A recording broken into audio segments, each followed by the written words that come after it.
Здравейте, здравейте! Едно бързо включване от бараката, така наречената барака. Не знам дали се вижда добре, слънцето свети бая.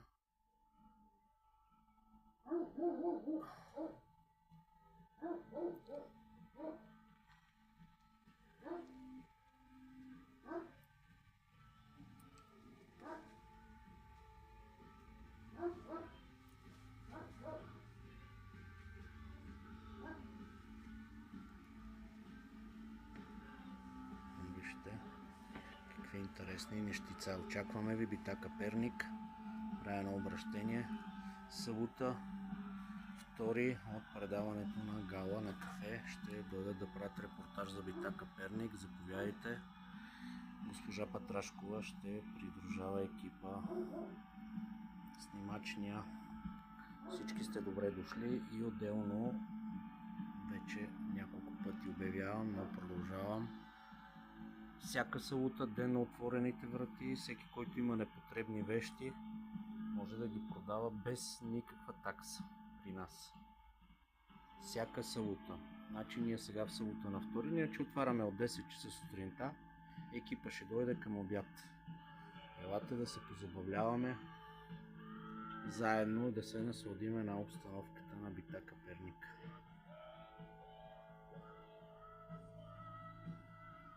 Една страхотна витрина.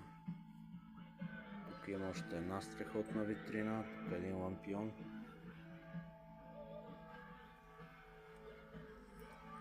Ето вижте, ролковия магнитофон свири.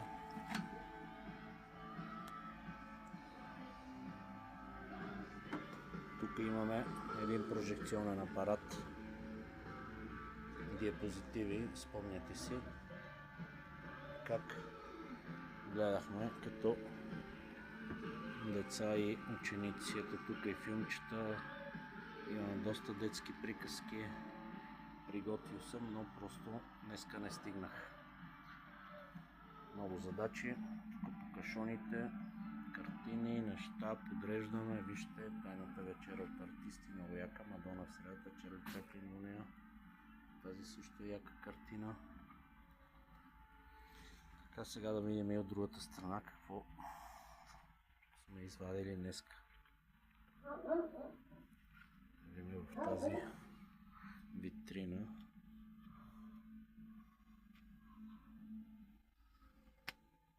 Тези за PlayStation 1 в момента не се продават, само за гледане.